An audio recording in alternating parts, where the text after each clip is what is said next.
விஜயோட அப்பா எஸ்.ஏ. சந்திரசேகர் வந்து ஒரு ஆண்ட கட்சி அடுத்தவங்க துணையோட நீங்கள் போகிறீங்க, விஜய் அழைக்கிறாரில் எங்கள் கூட வந்துடுங்க அப்படிங்கிறாரு.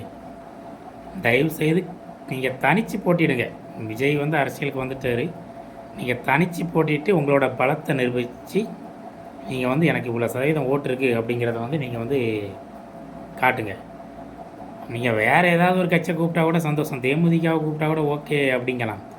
ஆனால் தீஞ்சு போனேன் இத்து போனேன் காங்கிரஸ் கட்சியை கூப்பிட்ருக்க பார்த்தீங்களா, கொஞ்சமாவது யோசிங்க. அதனால தான் உங்களை வந்து விஜய் கழட்டி விட்டார், ருசியானதை வச்சுக்கிட்டார். காங்கிரஸை கூப்பிட்ருக்கீங்க, விஜயும் அதை பேசியிருக்காரு பின்புலத்தில் அப்படிங்கிறது சொல்கிறாங்க, அது எப்படியோ. ஆனால் அந்த விஜயும் புரிஞ்சுக்கணும், அந்த காங்கிரஸ் கட்சி அப்படிங்கிறது அழிந்து ஒளிந்த கட்சி. அந்த கட்சிக்கு ஊரில் ஒரு ஓட்டு கிடையாது. நிறைய ஊரில் எடுத்துக்கிட்டிங்கன்னா பூத் ஏஜென்ட் போடுறதுக்கு ஆள் கிடையாது, சரிங்களா. வேணால் வருவான், 1000 ரூபா கொடுக்குறான் அப்படின்ட்டு எவனாவது வேறு கட்சிக்காரன் கூட வந்து பூத் ஏஜென்ட்டுக்கு வருவானே தவிர சொந்த அந்த கட்சிக்காரன் கிடையாது.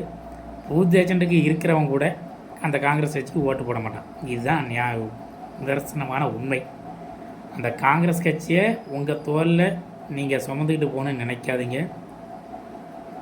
அந்த கட்சி இல்லாமல் நீங்கள் தனித்து நின்று உங்களோட திறமையை காட்டுங்க, சரிங்களா. காங்கிரஸ்க்கு எந்த கட்சினாலும் நீங்கள் கூட்டணி வச்சுக்கோங்க. நீங்கள் ராமதாஸை கூட நீங்கள் கூட்டணி வச்சுக்கலாம், தேமுதிகாவை கூட்டணி வச்சுக்கலாம், நாம் தமிழர் கூட கூட்டணி வச்சுக்கலாம், யார் கூடனாலும் கூட்டணி வச்சுக்கலாம். ஆனால் காங்கிரஸ் கட்சியை நீங்கள் எந்த ஒரு காரணத்தை கொண்டு சேர்க்காதீங்க. அது தமிழக மக்களால் புறக்கணிக்கப்பட்ட கட்சி, தமிழக வரலாற்றில் அழிக்கப்பட வேண்டிய கட்சி, இந்திய வரலாற்றிலேயே அழிந்து ஒளிந்த கட்சி. இனி எந்த ஒரு காலத்திலும் அந்த கட்சியால் வந்து மேலே எந்திரிச்சு வர முடியாது, ஆட்சியை பிடிக்கவும் முடியாது.